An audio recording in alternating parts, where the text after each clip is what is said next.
Hey everybody, we're back, and I've got two exciting friends from the past here from the National Theatre who've worked there. Dan Murphin, who is currently the head of lighting programming at the National, and Sarah Brown, who used to be head of lighting and kind of originated the role in a bit.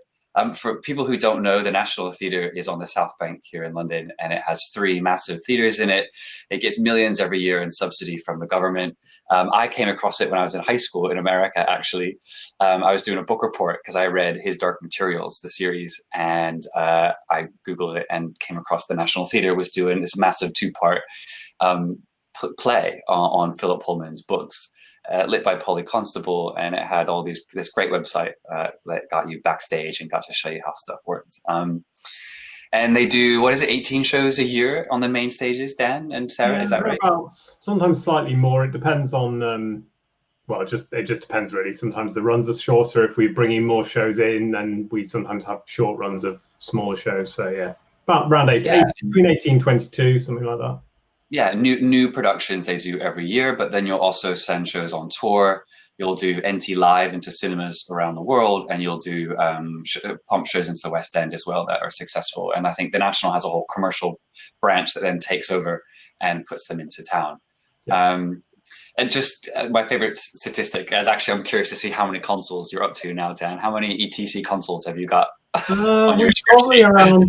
If you include all the RPUs as consoles and stuff like that, it's around 40-something, 45 maybe all in all. So that's nuts, isn't it, Sarah? How many back in the day, Sarah, was it? No, just the one. Just the one. Around with it.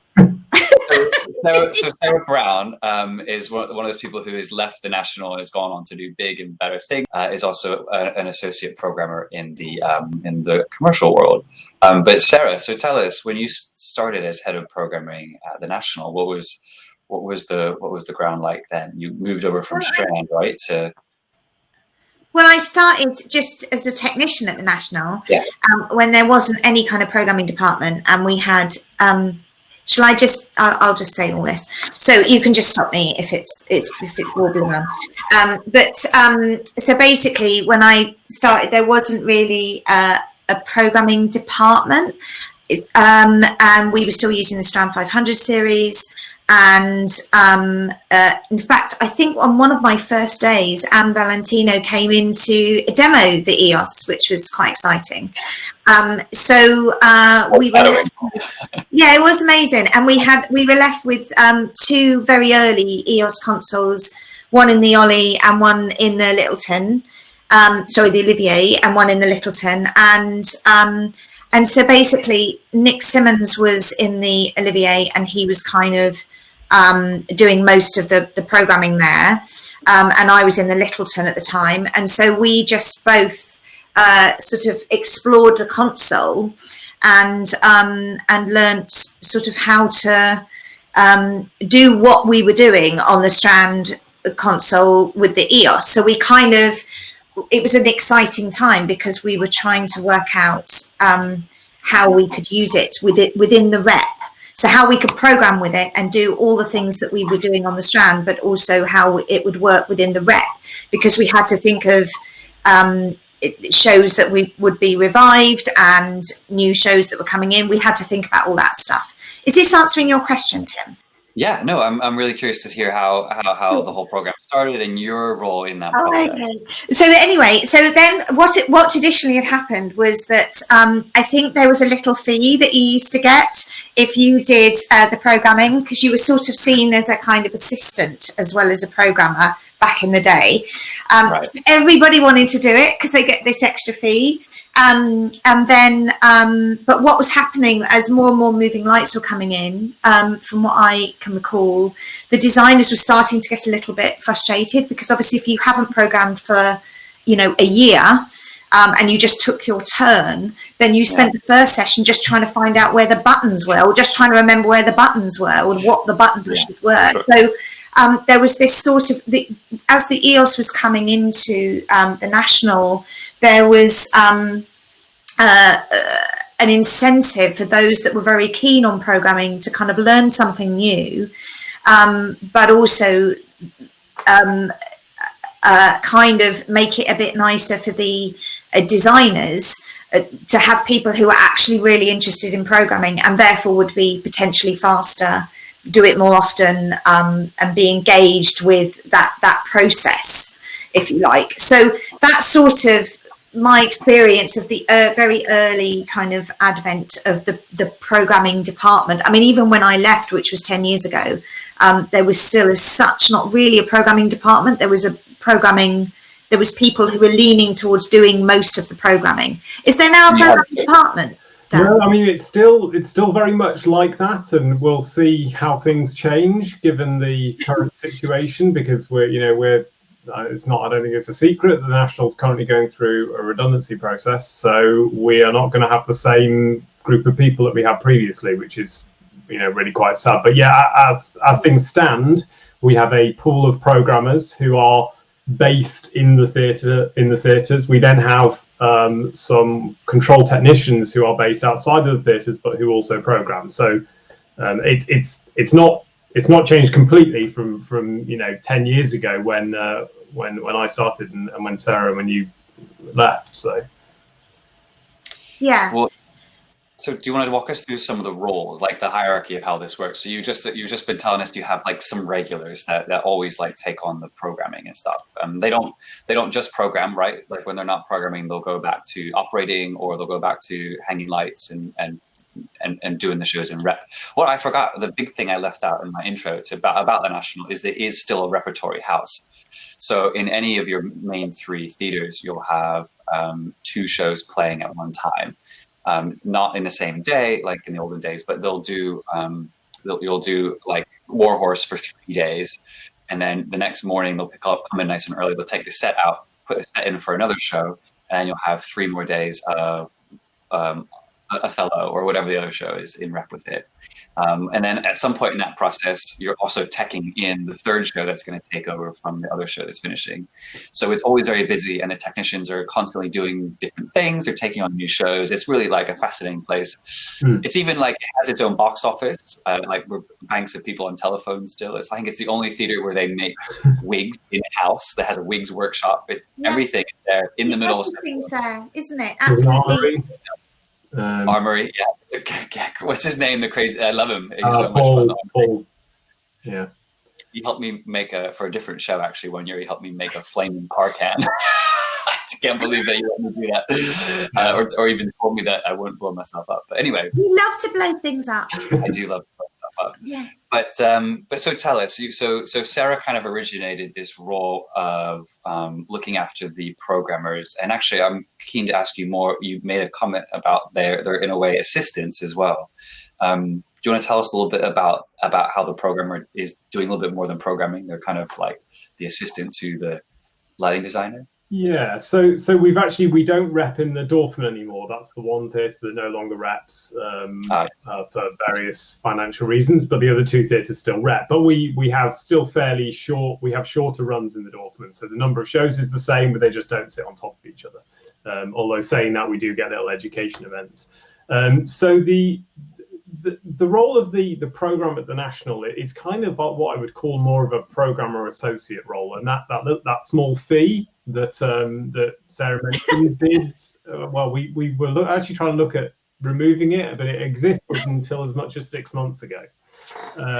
Even though now we actually have the team, and you kind of alluding to what these people do. I mean, the reality is now, if you are a programmer within the National, which is actually now part of the job description, although it's still a lighting technician programmer bias is how it's described. You really spend the vast majority of your time dealing with programming and console related control stuff, should we say, because things have progressed massively over time. And I think that's something that we've seen in the wider industry. The role of a programmer didn't even exist 25 years ago. It certainly didn't exist really on the same, it's something that's come about because of the demands of technology and of the way we're putting on shows now. There is no way a lighting designer really on a large show particularly can program and actually think about lighting the show at the same time. I certainly can't. And the technology is such that you just can't. Yeah, you'd be thinking about things that you don't need to think about. exactly. So that's why we have that role. So the thing that is kind of unique to the national in some ways is because of the rep in some ways, and also because of the large rep rigs that we have, the standard rigs, there is a real need for a kind of an in-house knowledge from the programmer. I was chatting to someone the other day in terms of the fact that, you know, addressing the rigs, which is very much normally the responsibility of the production electrician, that falls to the programmer at the national. And the reason for that is because they serve a sort of a role that spreads out, because it's really important when you're trying to work with the rep that the person liaising with the designer has that understanding. So they will enter the process probably not as early as a normal associate would, but certainly once we reach tech, they are acting alongside the lighting supervisor. So it's almost like the associate role is slightly split, or the assistant role actually as well. I would say that the pre-production support a designer gets at the national is from the lighting supervisor, which is ineffectively the production electrician for that show, right? Yeah. And then we also have this number 2 role as well, which is another role. And, you know, the amount of people who come into the building and say, what is this other person doing sitting here? that person sits on another lighting desk next to the programmer. And that role has certainly evolved over the last sort of 10 years since Sarah left. But that role now involves plan drawing. It involves keeping paperwork up to date, and it involves things like patching and databasing and all of the stuff, actually a lot of assistant type roles to kind of support the programmer and the lighting designer. So we end up with 3 people sitting there. Can I ask you a question? Yes. When the show is revived, or even on the turnaround, so the part of the week that show is being put back on from the rep, who's responsible for the look of it? Who looks at the look of that? Is that the assistant programmer or the programmer or the supervisor? It's the programmer in the whole. They are the person who takes responsibility for the show. Now, the supervisor still has that responsibility. It's generally the supervisor's responsible for getting the rig back up. Now, although we have a rep rig, there are always show extras and things that have to be done, particularly in big musicals and stuff. There's a lot of stage stuff that has to be reinstated. So the supervisor tends to take the responsibility for that and running the team during that changeover day. But it will be the programmer who will take responsibility for making sure the rig looks, the show looks like it should. Okay. Sometimes that will also fall to the number 2 as well, to some extent, because we can't always, we try to, but we can't always schedule the programmer on every changeover. They might have holiday but that person has also been out front for the whole time. So they've also seen it, and they've been on cams. They're not actually plotting the show, but they've heard what the designer's, thinking when they are plotting a cue, even if currently at that point they were updating a plan. The thing that's really fascinating about the National is it is a very democratic process in how the show gets relit. Because if you compare it to the Opera House up the road, Opera House have a lighting supervisor that will stand on stage and call the focus and do all that stuff. If I remember that correctly, but the National, you're very right, Dan. The lighting supervisor does the first pass at getting everything into the right position where it's supposed to be, and the electrics rehung or whatever the task of the day is. But then it's the programmer and the number 2 if they're there who do that final pass and make sure it looks right and everything's flashed out and working. But even more interestingly, it's actually up to the individual electricians to do the focuses, which I think is insane. Well, it's not insane. It's not a judgment. I just think it's fascinating how it works, because you've got an electrician that looks after the bridges. You've got another electrician that will look after the boxes. You've got another electrician that does all the side light, another electrician that does all the tops, and they record their own focus charts in however they like. I think, like, when I worked there for a while, we tried to integrate Lightright, didn't we, Dan? I don't know, does it all go into Lightright nowadays? Or all focus charts are now in Lightright. This was a battle, shall we say? We've moved on. Everything's a battle, Dan. You'll appreciate this very well, Sarah. I mean, yeah, we've made leaps and bounds. I mean, there was a lot of, partly because people wanted to have the opportunity to be individuals and to do their own thing, and we also had a situation where every theatre kind of was running independently, and that's one thing that Sarah was really instrumental in, was in terms of particularly focusing on the programming, that there was a consistency. But there was a desire to give everyone their own sort of, responsibility. So yes, it is somebody's job. The bridges are their area, and they will do the focus charts for their area. Now, it's usually then the programmer or the number two will take responsibility for making sure that everybody has done that, and they are then all collated. And also it's important that we try to, those things need to be readable by other people, because you're not necessarily going to have every person in for every changeover. So sometimes someone else has to focus your area. I think that in terms of, I think that was a very historical thing where there were changeovers happening every day. And you needed to have your area where you could really quickly, eventually you knew the focuses. You didn't have to look at the charts. And it's no, you go, Sarah. I'm sorry. I was just going to say, but interestingly, before I worked at the National, I worked at ENO at the Coliseum, and so that was a daily rep changeover. English National Opera, for everyone who doesn't know. English National Opera. So that was, like you were saying at the Opera House, you have a supervisor on stage that will call the focus. So very much so, actually, at ENO, you have a supervisor on stage who calls the focus, and it could sort of be anyone that's focusing conventionals anyway. But that happened after a time. Before that, they used to have everybody responsible for their areas, and they changed it there, actually. I can't remember exactly why. Maybe scheduling issues, I'm not sure, but I suppose the pros of it is I guess speed to an extent, because if the stage crew are behind at getting your act one set out, and you don't get it until 3 p.m., you've now got 6 different electricians focusing lights over top of each other at the same time from 6 different positions. So and then you've got to do 2 more sets, act 2, act 3, so it does probably I'm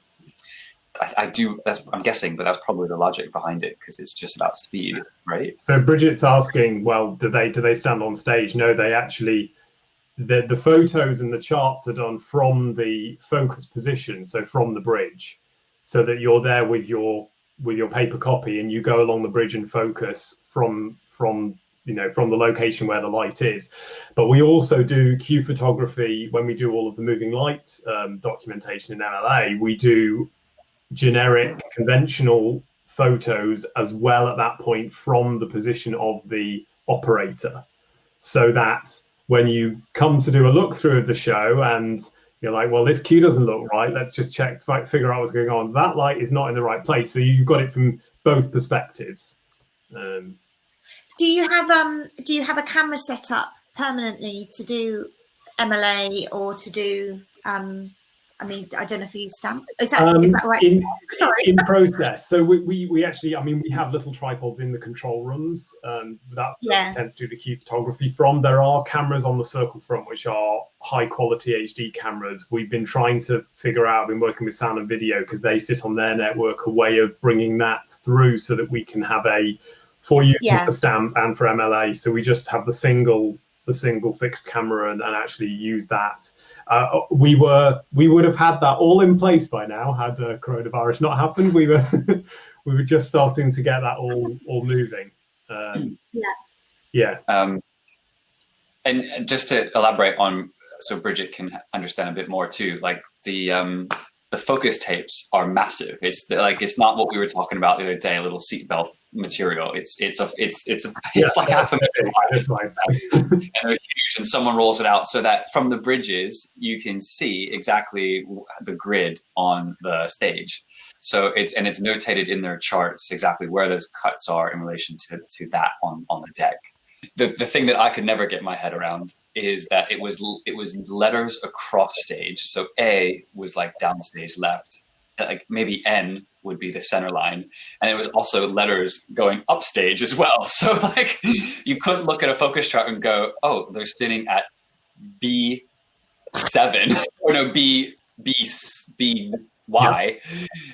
You wouldn't have any idea in your head where that is unless you want to count. If you knew N was center, you'd have to like try to count back from that. But so that was a bit nuts, I have to say.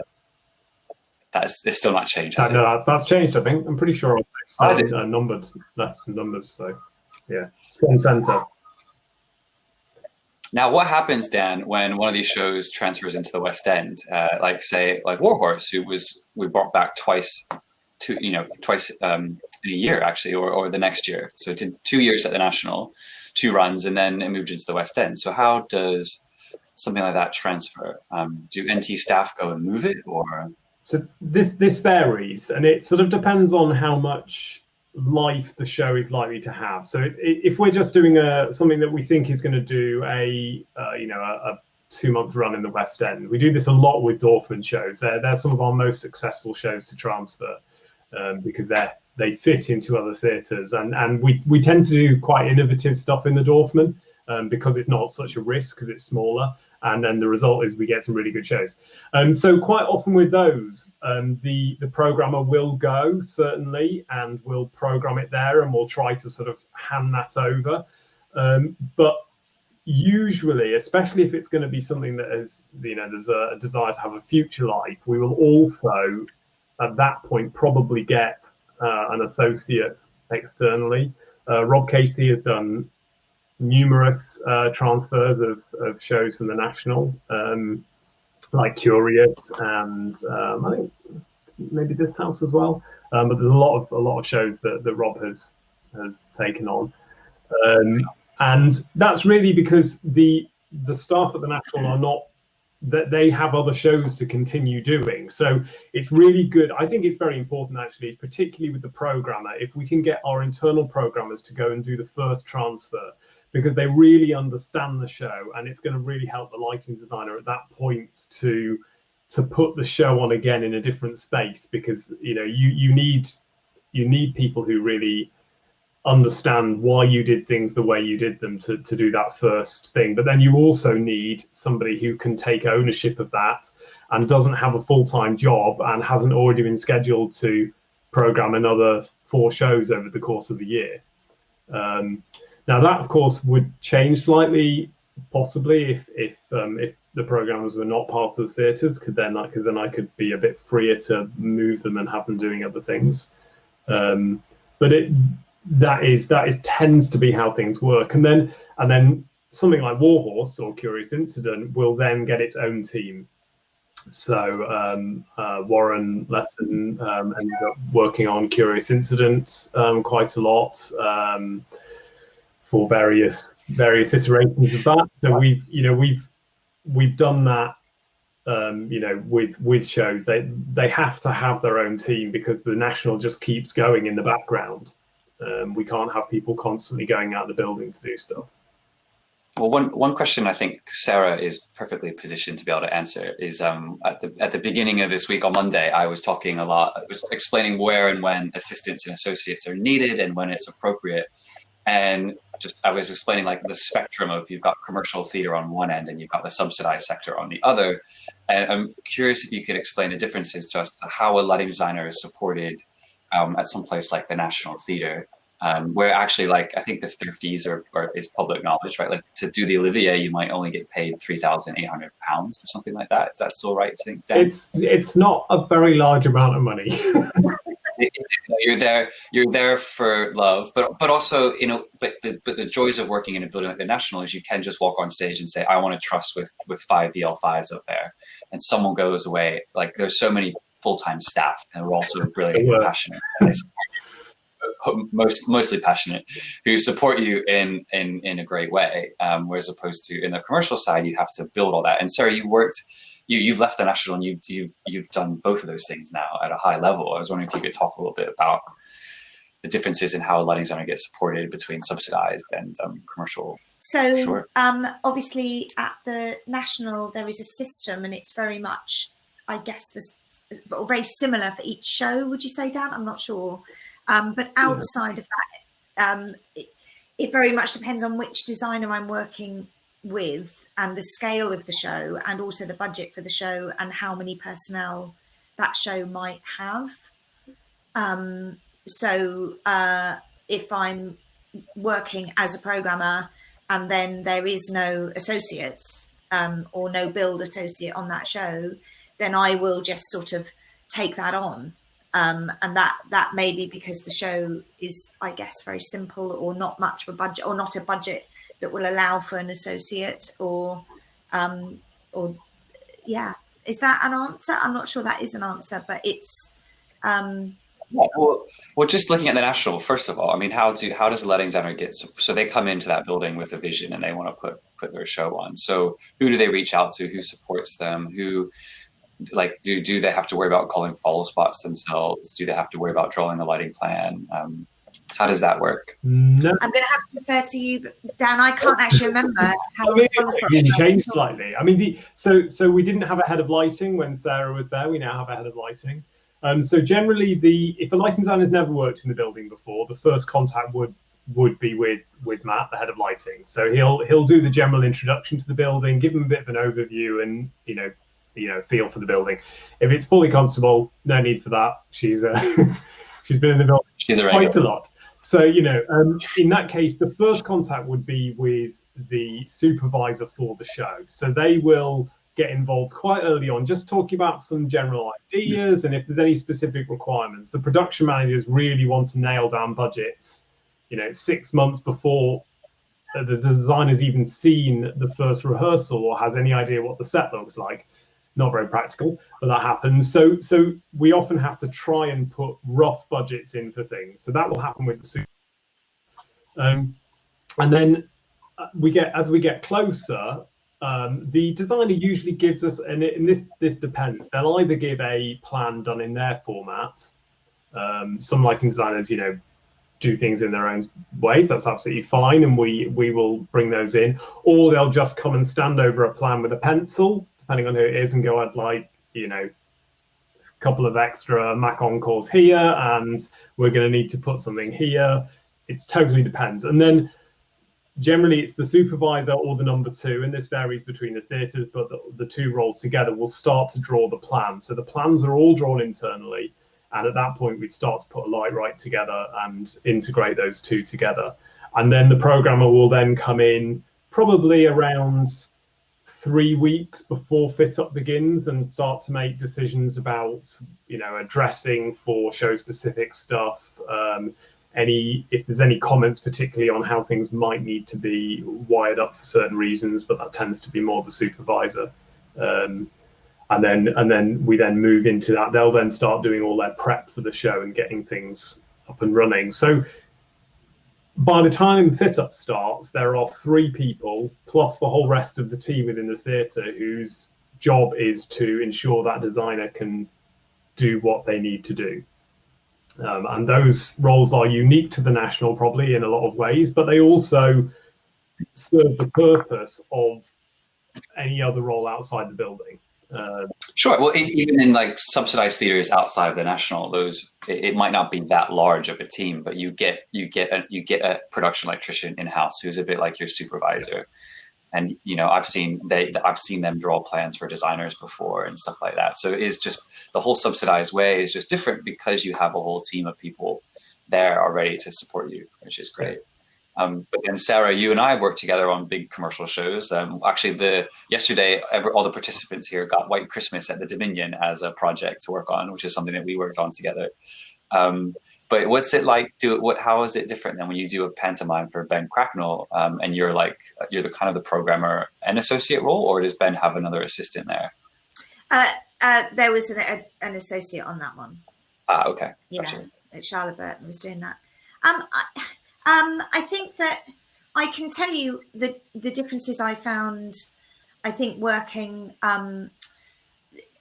I think there is a difference I can talk about in terms of working as an employee as opposed to working as a freelance programmer. Because, like I say, I feel like a lot of the shows I do are just different. I mean, I think if you're just working, for very big commercial shows all the time, then perhaps they tend to have a similarity in terms of roles. But But I would certainly say that, one of the differences for me personally working as a freelance programmer, as opposed to an employee, is that I kind of find that I can invent myself to my own strengths perhaps better as a freelancer than I would in a dictated role, shall we say. So does that make any sense? So I think that suits me better. So in a show, I mean, in a show with Ben Cracknell, for example, according to the budget, as we've said, we can organically kind of between us, the usual people he has on his team, kind of divvy up the roles to a certain extent. I mean, obviously I'm going to be the programmer, obviously there's going to be a production electrician, but we discuss the elements of the show together. I don't think this has come out right, what I'm trying to say, because it is. No, it is. You are the point I was hoping you'd make, and you have done, is that they're kind of they're inverts of each other, either end of that spectrum, right?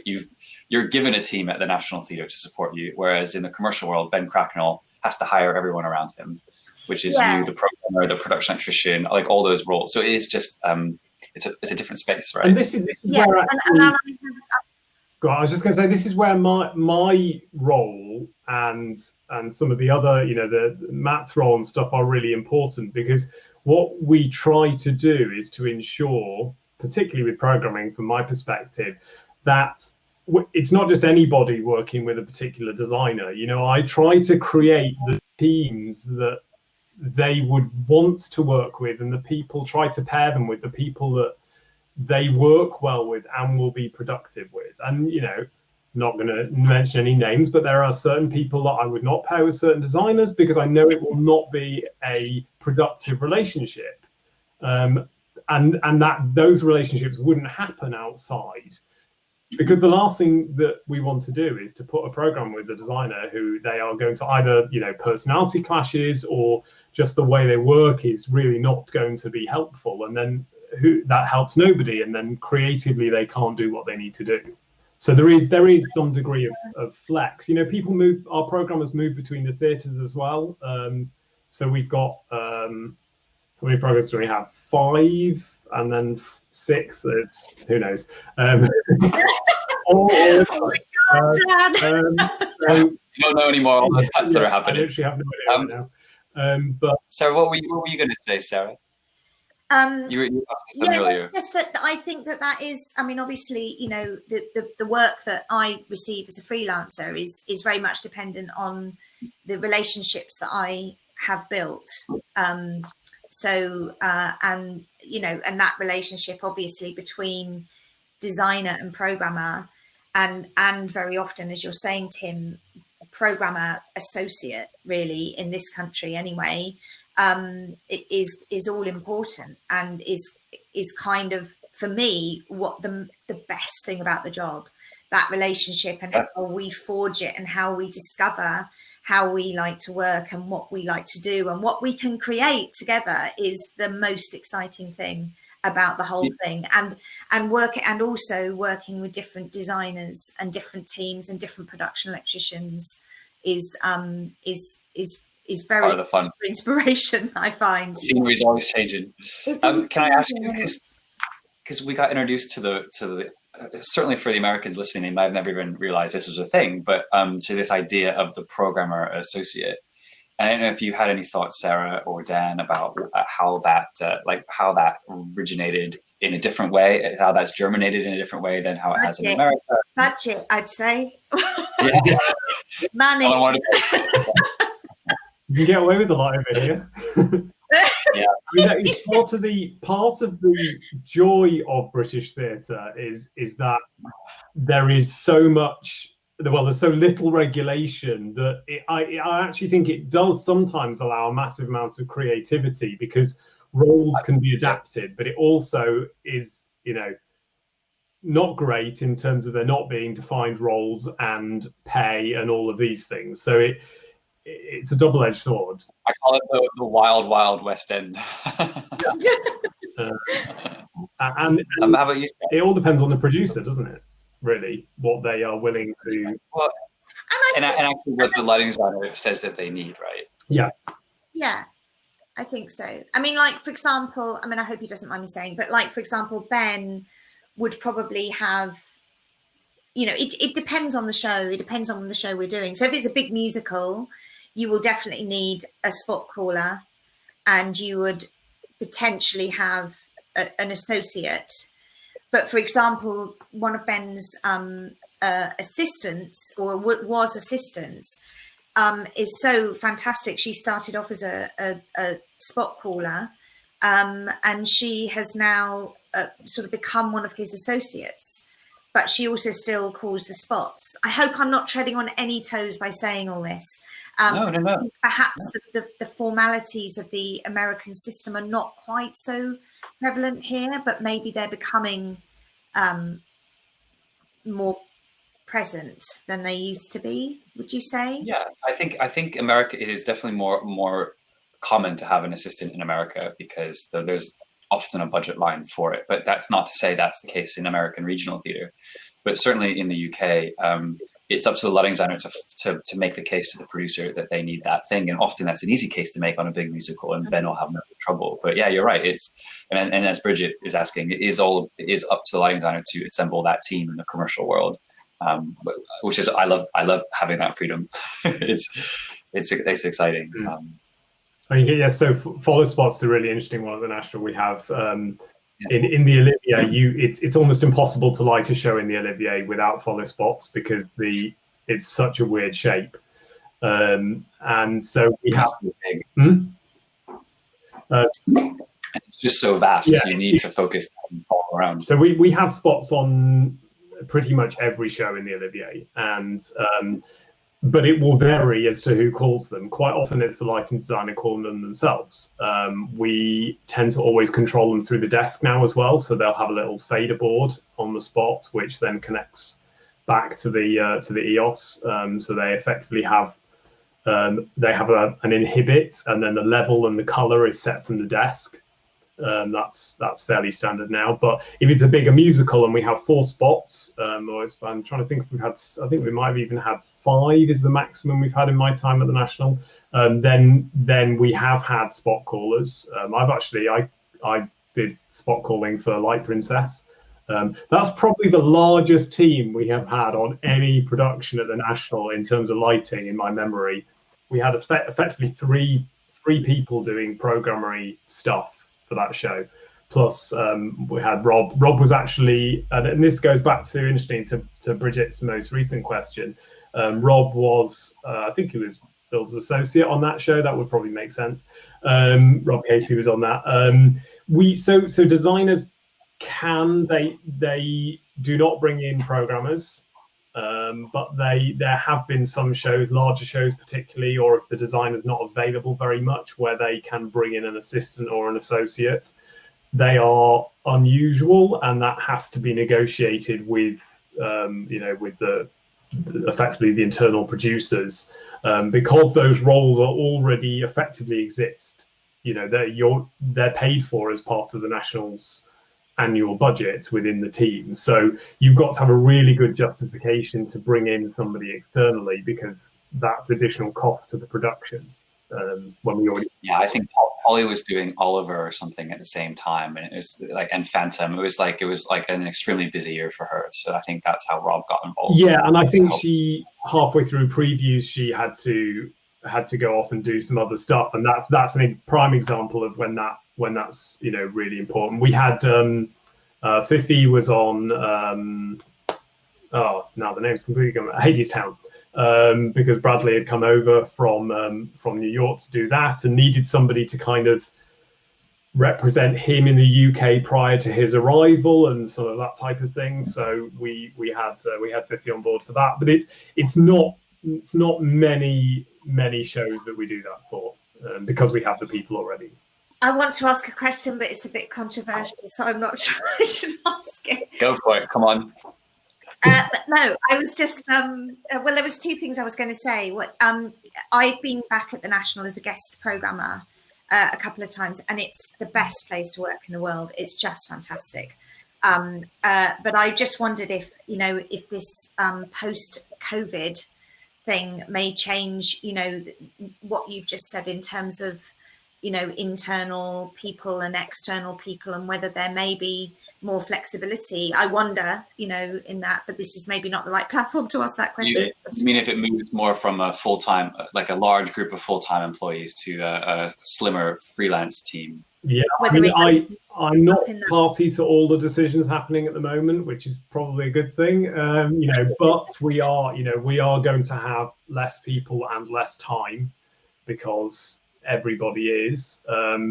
I still hope we will retain, we've got a really talented group of people, particularly in programming at the moment. And I'm very sort of proud of that team. And I really hope we retain as many of them as we can and keep doing what we do. It would be really sad to see that go.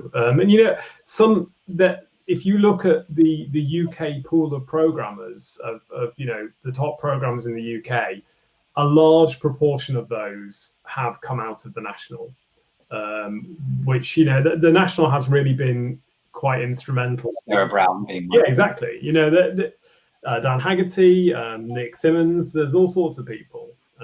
I think that also because that's certainly the case of rep, isn't it? In the big rep houses in the UK, and I guess that's also because a lot of the designers that have been working in those theatres, designing shows in those theatres, have potentially gone on to do bigger and bigger commercial shows, and so have brought their teams with them, yep, which have perhaps grown in they've all grown together, if you like, in those venues.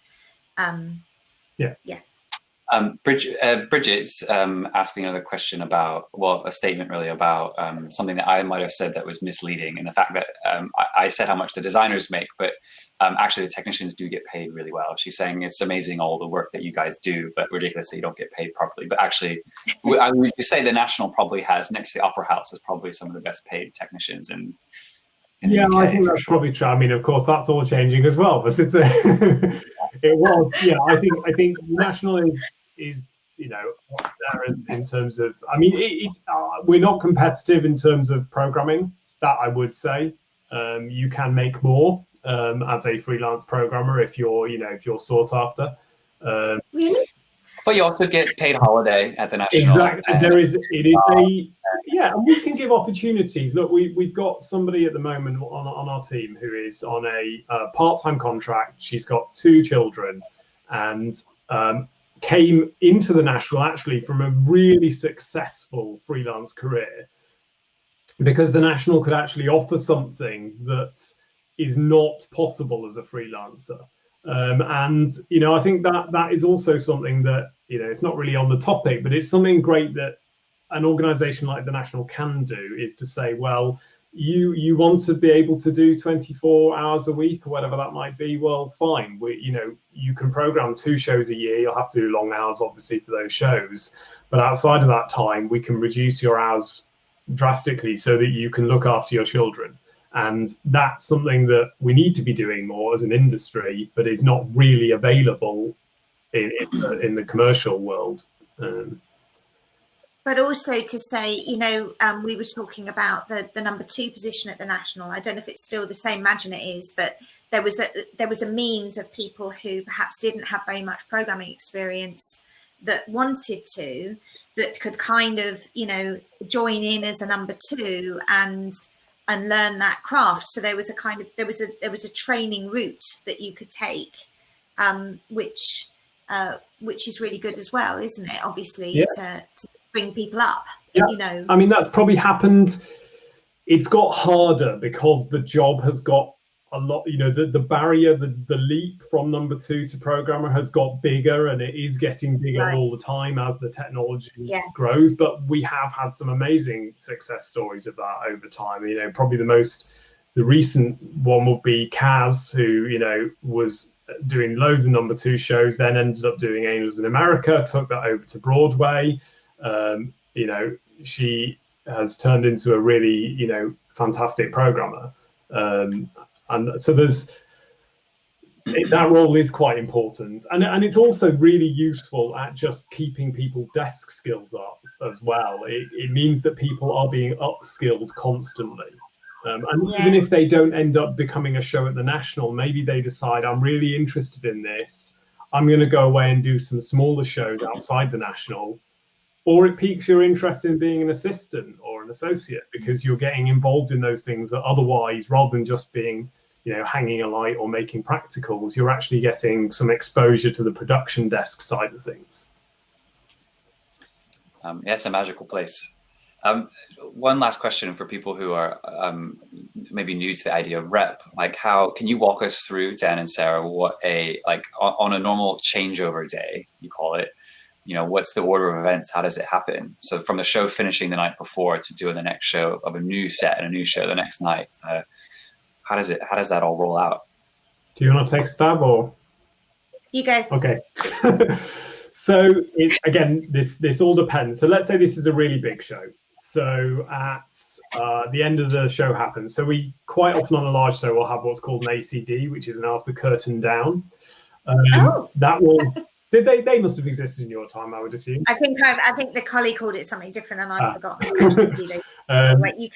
So after the show comes down, say we've got to clear a load of booms because it's a musical or something like that. So the electrics team, the lighting team will remove all the booms, and then the ACD will start to clear the set.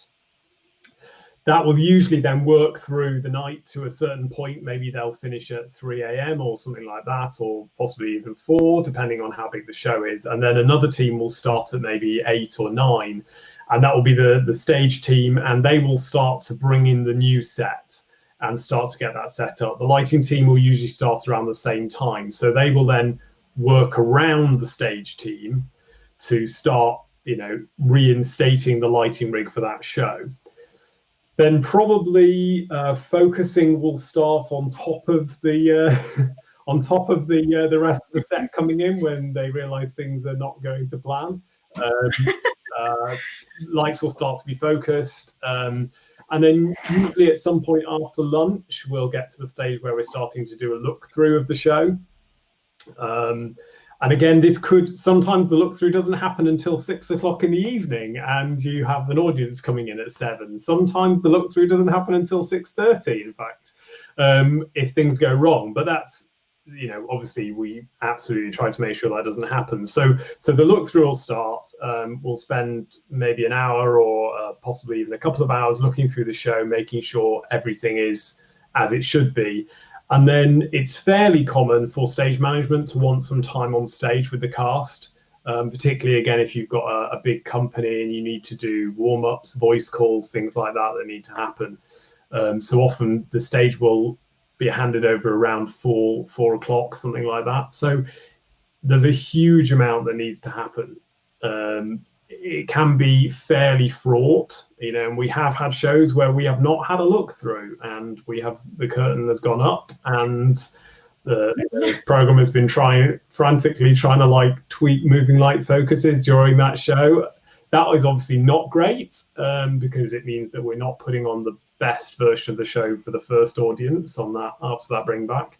But that's an edge case. And that's usually when something's gone wrong rather than bad planning. So it can take effectively almost 24 hours. It can take about 20 hours to turn around a large show, all in. Wow. Well, do you want to, before we open it up for questions, do you want to just do a little touch on NT Live and how all that works? I don't know if people at home have ever seen the NT Live things that have, actually all through lockdown, you guys have put one of your shows every week on the internet, which is fantastic. I think they've just finished that, or? The last one finished yesterday. So that was Amadeus. So that's the end of this current run. So the NT Live started how many years before you left, Sarah? Probably about 3? I think I did the first one. Oh, really? Yeah, which was from the Littleton. Yeah. Right. So it's about 11 years old, maybe something like that now. I would say so. Yeah. 11. And I think the goal was to try and get theatre to people that couldn't get to the national. To get national theatre shows out to. Yeah, it absolutely was. I remember that everybody was a bit nervous about how well it would work, because obviously putting theatre on in a cinema isn't potentially would be seen as not really theatre. Yeah. But it was massively successful and has been. But yeah, that was very exciting when we were doing Fedra. And my mum was in a cinema watching it at the same time. And one of the things that the National's been really good at with the way these NT Lives are done is the amount of time that is given to relighting the show for camera. We do not just film it. So we have really good television film lighting designers like Bernie Davis, who's lit, you know, the proms, every royal wedding since, I don't know, 1950. You know, he's people like that, and who really understand how cameras work and are really sensitive to working with a lighting designer's design and intentions and making that work on camera. So they will come and watch the show during the run. They'll get, you know, a scratch recording of it that they can look at and make some notes. And then we have 2 lighting sessions. So we'll do a lighting session, which is usually a whole day working with the programmer and the TV designer. And they will work together for a whole day, tweaking colors, intensities, sometimes small changes to cue times, because snaps are particularly aggressive on camera and you don't tend to want them as much.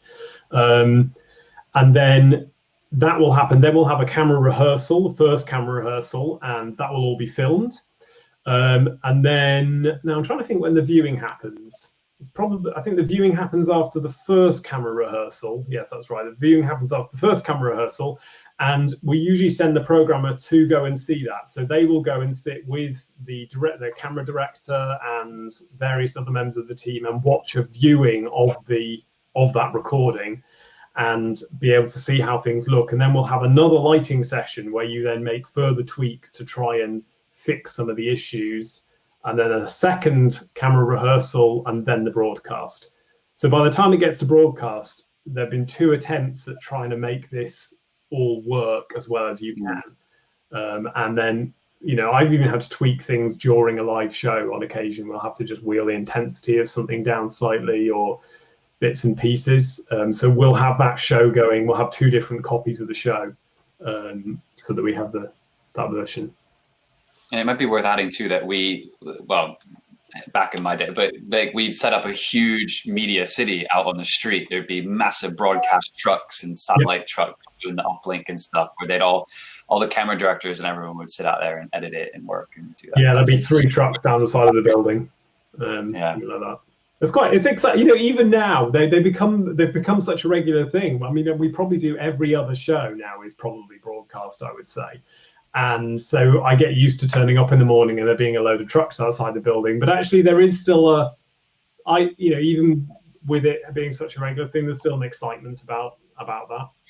And it's live. That's what's exciting about it. I mean, Nick Heitner, the artistic director at the time who started the whole thing, his main thing was, we're not selling DVDs. We're not going to put it on YouTube. The pandemic happened, but before it was, you would never see that one of these broadcasts not live. So even if you were my parents were sat in a theater in Pennsylvania, or someone was sat up in Yorkshire, you watched it live as the audience in London were watching it live, which made it really exciting. And if there's a show stop, you're getting a show stop. You know. Yeah, for sure. Yeah. It was also exciting. It also is exciting because it is, like you say, Dan. It's sort of creating another little version of the show. You know, because it does, and it adds to the show. I think it's a different view of the show, which I always thought was kind of cool, you know, that it's not just one camera, you know, as an audience would sort of see it from a set position. And I thought that was part of the excitement for me as well, that it was a whole different thing, really. Yeah. And I noticed Caleb's just asking if the LDs have input.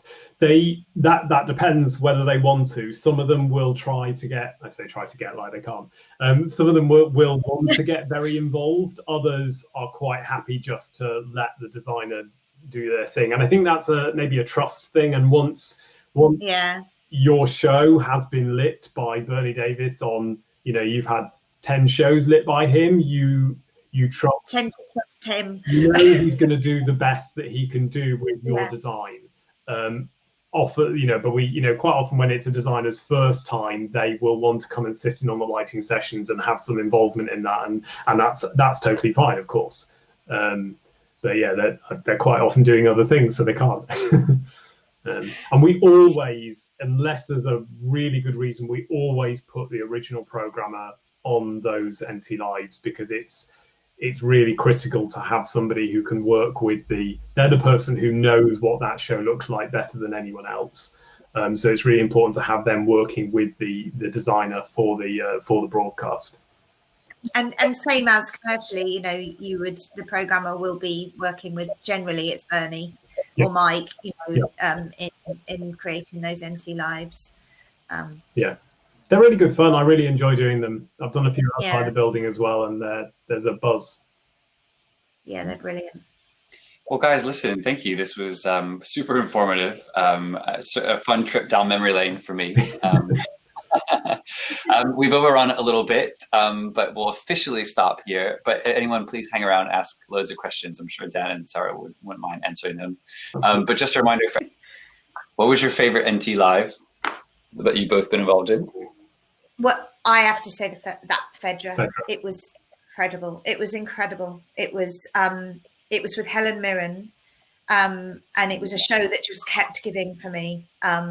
First NT Live, so we made the show in the Littleton stage, and then we made the NT Live, and we had a crane in the auditorium, and when Helen was talking to the gods, the camera was bearing down on her in a view that nobody could possibly have seen from the auditorium. And I just thought that was wonderful, that we were seeing a kind of new and different way to view the show. So yeah, I think for me. Dan, what about you? I mean, I won my two governors, which was my first. That was, I think, my second week at the National or something like that. That's got very fond memories, and that was also, I think that was possibly before the Olympic year. There was a real buzz around that time in London. Anyway, I think it was the Queen's 50th some anniversary thing. But we also had a screen outside in Theatre Square, so there were about 1,000 people outside the National watching on a screen, and at the end the cast came out off the stage and out onto and outside the theatre, and took another curtain call outside in front of the audience there. So that was really cool. And one of the most interesting was this house, which was when that transferred on from the Dorfman to or as it was, the Cottesloe to the Olivier. And that one actually had a Steadicam. And I'm trying to think if we've had any broadcasts since that have used Steadicams, and I'm not sure that we have. But that was really weird and cool, but weird, because from the audience's perspective, you saw this guy wandering around the stage with a Steadicam, in the middle of the actors, but of course on camera you never saw him. It's worth mentioning too, for everyone at home, there is a National Theatre folder in today's Dropbox that we didn't really even get to look at, but there's loads of fun documents that Dan has generously put in there. If you want to look at lighting plans of the Olivier, which is the biggest theatre, and loads of stuff like that, you can ask Dan and Sarah questions about that. So Katya's asking Dan and Sarah about rep. Why does the National still work in that way? What are the advantages and what are the disadvantages? Why do we still do rep? That's probably a question for senior management. I think I think the reason for doing rep is that, especially in a tourist city, no tourists now, but we will in a tourist city like London, you want to have the opportunity for people to see as much as they can while they're in London for a week. And by doing rep, when we had all three theatres in rep, you could see 6 shows at the National in a week, 2 in each theatre. So that's a really big advantage. If you love theatre, you come to London for a week and you pay for 6 tickets.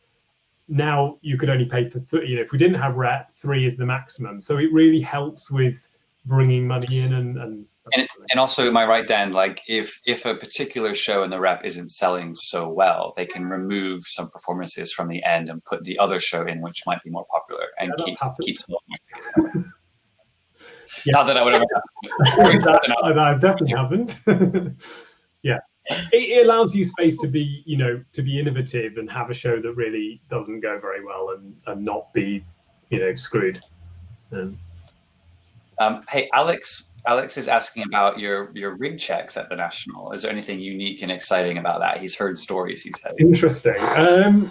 Rig checks, so are they interesting? I mean, actually, what I think Alex is probably alluding to is that our rig checks are still fairly manual, which is not how they tend to be done outside of the building. And Sarah's probably a good person to talk to this, because you probably started this. My thought is that it was, and this is how I tell people that why we do it like this now, is that it's to get people as much exposure to the lighting desk as possible, because we want everybody to have a generally good understanding of the desk, because they've all got to operate. The best way of troubleshooting is if you are able to fix things because you understand the desk. So if you automate rig checks and all someone has to do is press a button and it runs all of the checks, you're not exercising your brain in the same way that you are if you manually go through parameters. So we still do that. Some stuff we test with queue lists, but most of it we do manually still. I think because you have, I mean, absolutely, there are kind of different schools of thought on this. And I think that I absolutely used to do rig checks that way at the National, and that's what we all did. And like you say, it means that you're very much engaged with the show file, and your responsibility towards that is more involved, which is a really good thing. And I guess I want to say that you kind of have all your own people, Dan.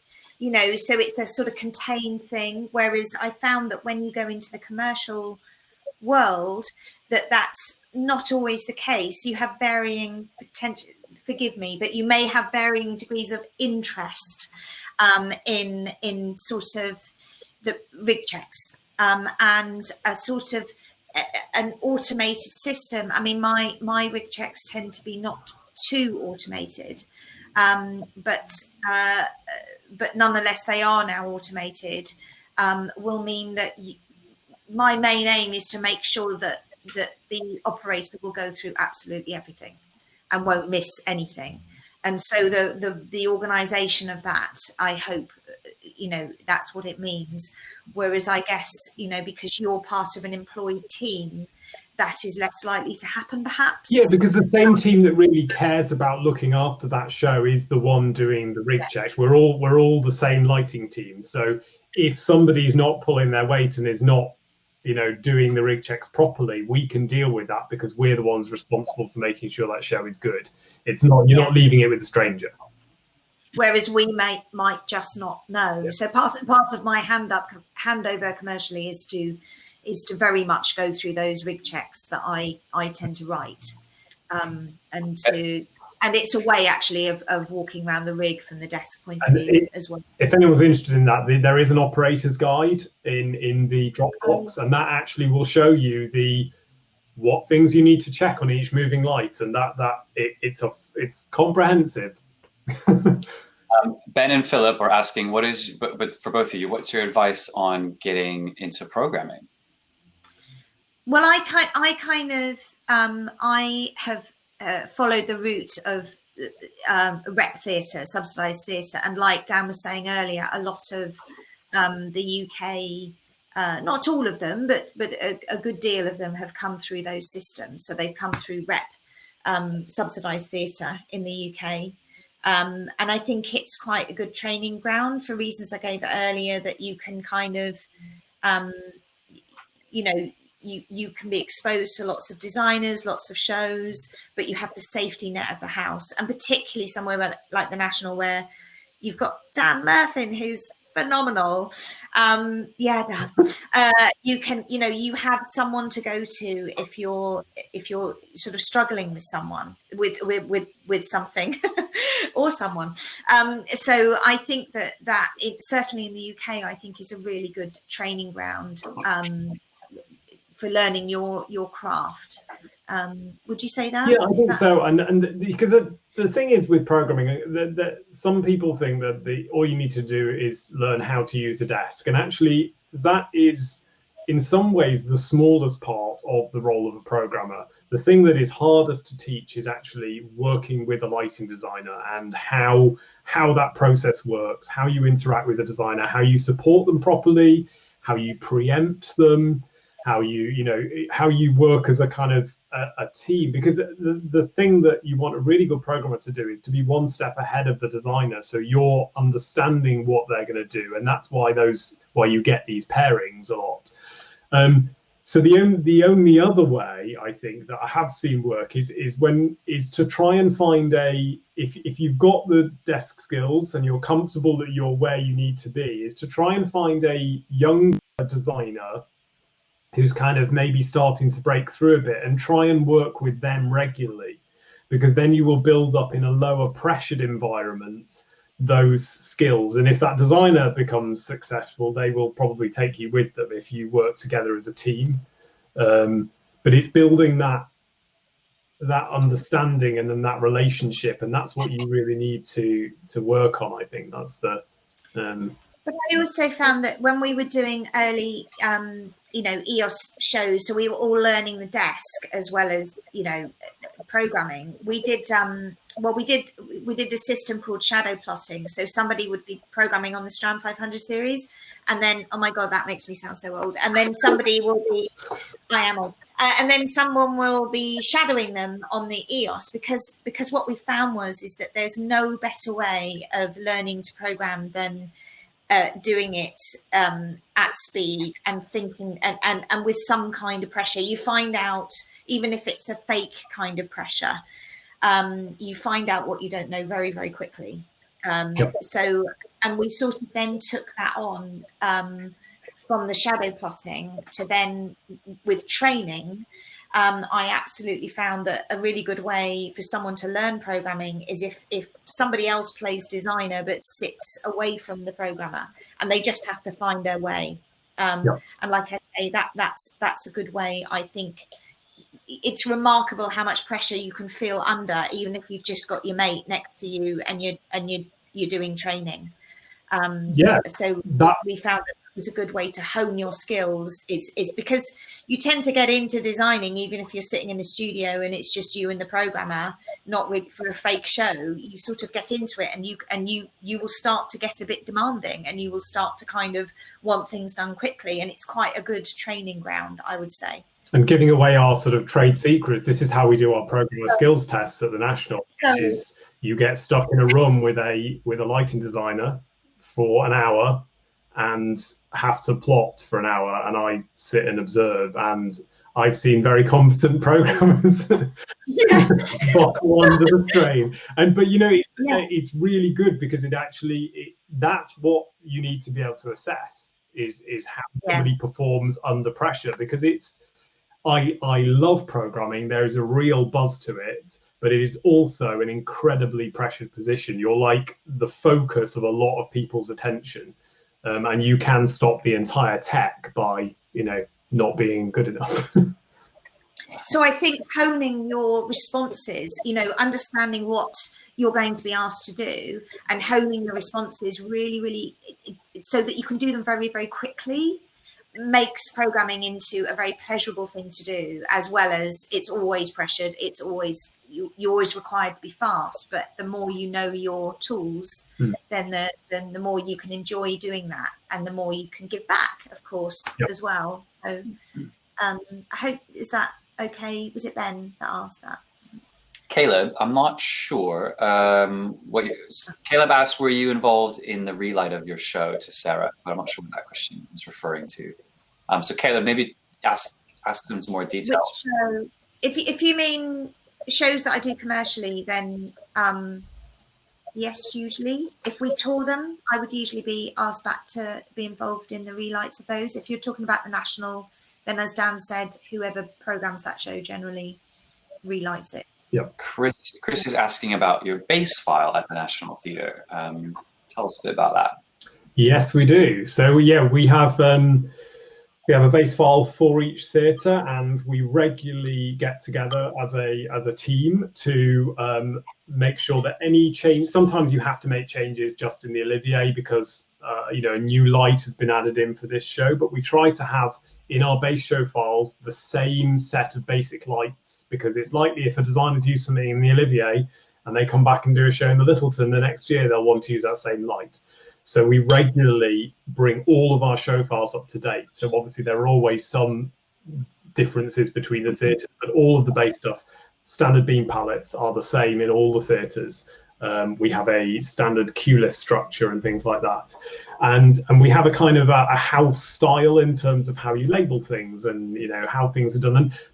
And on the whole, the main reason for that is actually about operating, not about programmers, because we now have a competent team of programmers, because everybody who is programming is somebody who has come into the building to do programming. So they don't need rules to make sure that they can program, but we need some kind of a base so that we're not constantly having to train operators. So I could, in theory, because I know the National Theatre base style and I know how things work, I could, if we don't do this if we don't have to, I could go and operate a show that I've never even seen before and work my way around the desk because things follow that fixed pattern. So it's actually about ensuring that the life of the show is good. But over time, as I've got more confidence in the skills of our programmers, it means that they can have more freedom to be flexible in how they program the show, and they are. And occasionally, I make comments on what they've done, and then. Sam's asking about your standards of practice at the National. Clearly, a big group of you guys are together doing shows over and over again. You must have standardized lots of things as a group. Is there any of those things that you wish to see out in the commercial world more? Any of those standard practices? It's quite hard, isn't it? Because I think a lot of this, we standardize things. One of the things that we're doing a lot at the moment is in terms of health and safety and the BS 7909, and trying to ensure that everything is very regimented in terms of how it's actually tested properly, and making sure that there are records for practicals. So every practical has a record that goes with it in terms of its life cycle and who's made it, when was it tested, any changes that have been made, so that if anything happened, we have a record of what's actually happened with those. And that's kind of it's becoming a requirement really now anyway. It's hard to say if there's anything. A lot of our standards are done to make things work efficiently within the building. They wouldn't necessarily translate. Like having a base file is something a lot of programmers do externally, but it doesn't necessarily make sense. You don't want the National's base file for your commercial show in the West End because it doesn't fit necessarily. What about color palettes, Dan? Oh, color palettes. Yeah, okay, that's true. Yeah, that was, I think that might have been a National thing. So all the color palettes, this would have been before my time though, all the color palettes follow the numbering. That was designed, that was part of that was part of us trying to work out. There was a sort of group of us trying to work out how to transition between Strand and EOS, and on the Strand you could type at text to bring up a certain palette, and on the EOS you couldn't. So therefore that's why the numbering follows the general number. That's how it came about. I think that was Tom Snell invented that. There we go. So Tom can have that, and we've fleshed that out over time. We now have basically the whole Lee and Roscoe catalogue. But what's really interesting is I've been doing some shows recently with younger designers who do not use catalogue colours at all. Yeah. And so this has started a really interesting conversation. You end up with, I had one show where I think I had about 80 palettes that were all variations on blue. And so I was, and I didn't know what to label them as eventually. Cause it's like, oh, this is a slightly bluer blue. This is a pinker blue. This is a C1 blue. And so I think this is something that we actually need to figure out a language for, or maybe for color palettes are not the right mechanism anymore. Or this is. I think all this is on our generation to solve. Is like, how are we going to standardize color palettes from designer to designer, or talk about color when every fixture can be any color? It's becoming absolute. And it needs to be efficient, because the minute is like, no. I keep trying to get you to make that app, Dan. Your little design. Another one. Yeah, another one. Dan makes lots of apps as well, by the way. Hey, Philip Berg is asking. He wants to work in subsidized theatre, maybe even the National. What would it take to get through the door at the National?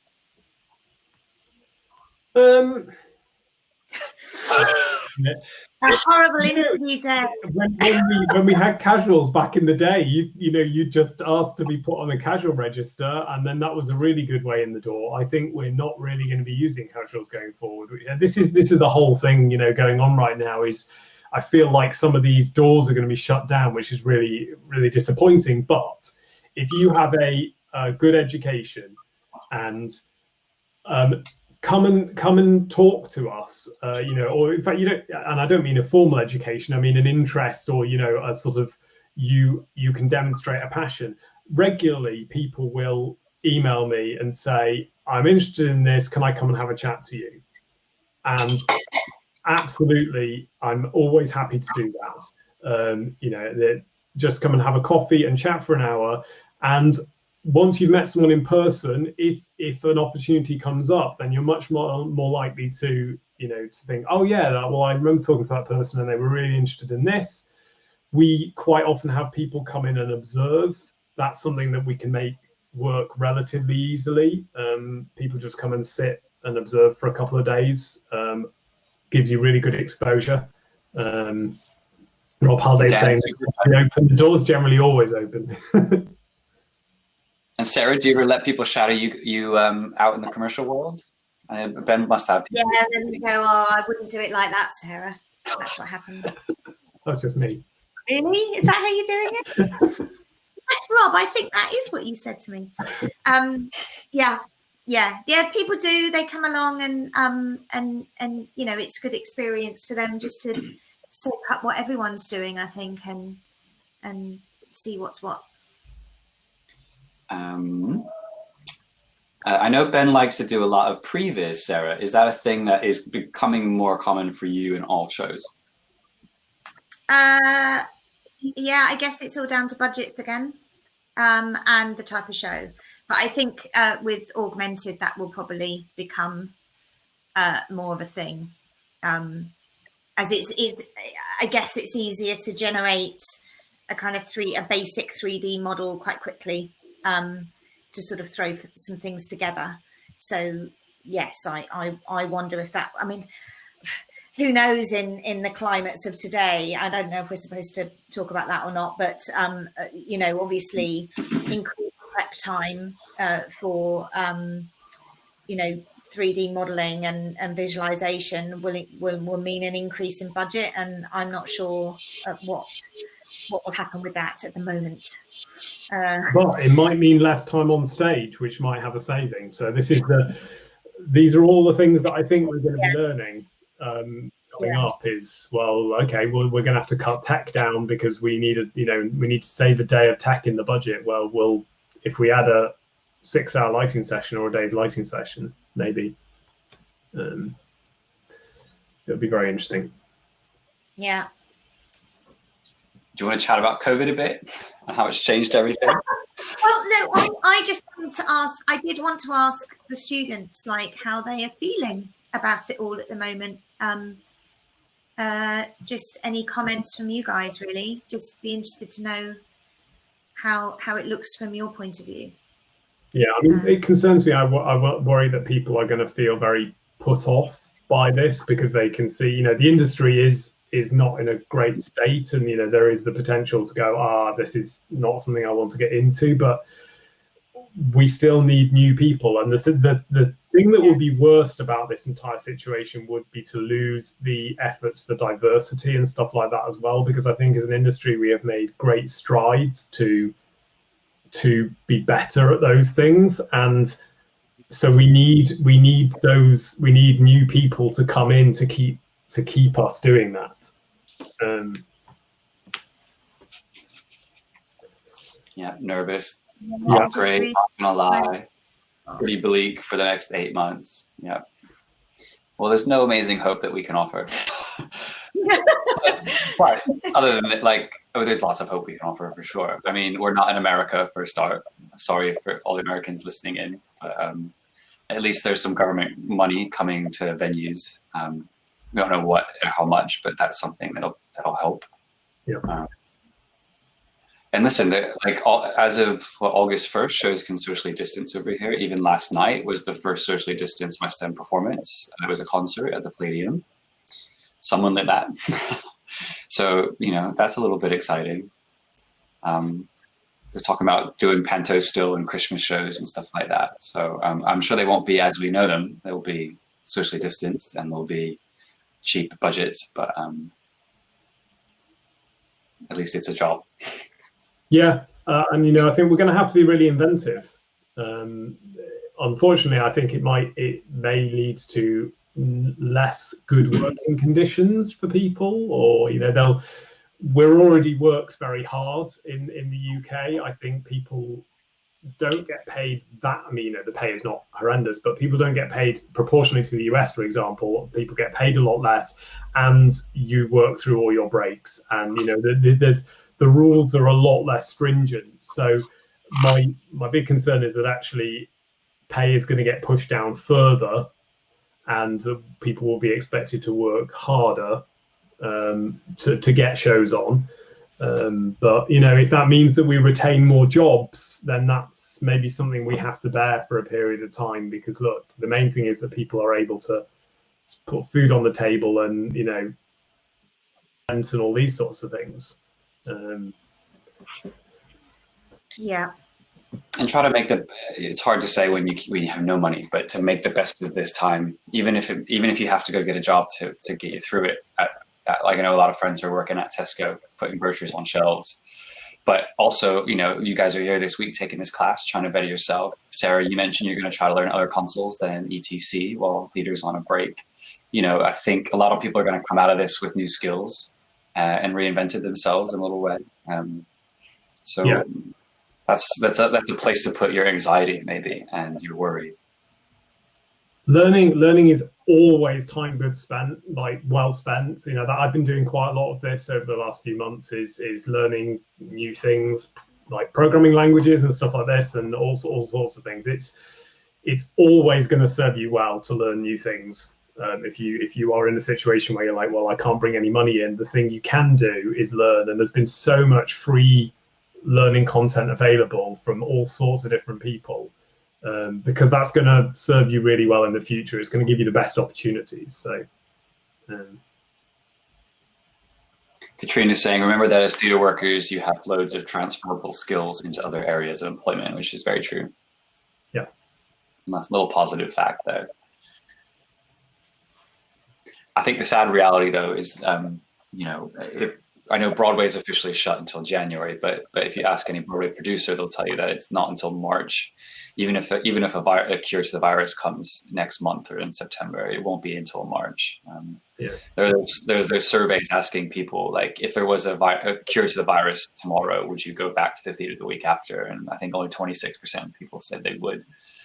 So, you know, we have a little bit of trust to re-earn, which is great that Angela Weber is doing all that socially distant stuff at the Palladium, proving that it's possible and getting people excited about theater even in a pandemic is great. It's a great way to do that. Yeah, I think we've got to maintain that, because I think the reality is until there isn't any social distancing, financially it doesn't really make sense unless you're massively subsidized, or you know, you need some way of balancing the books.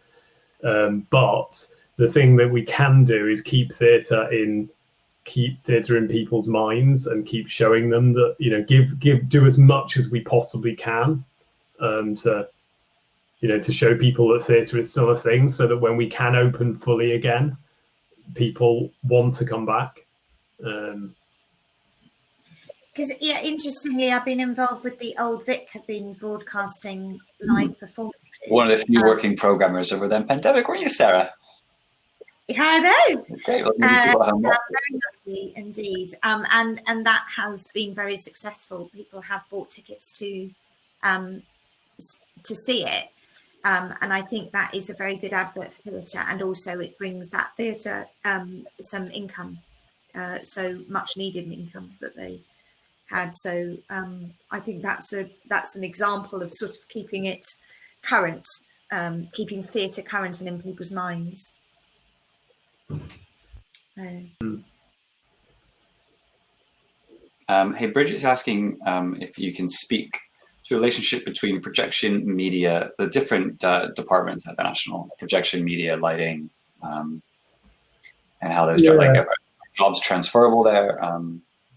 So we have a sound and video department. We used to have a separate video department. We now have a sound and video department, and then lighting. And video is sort of like a strand of sound and video. They have their own supervisor who looks after the video stuff and doesn't really do sound stuff.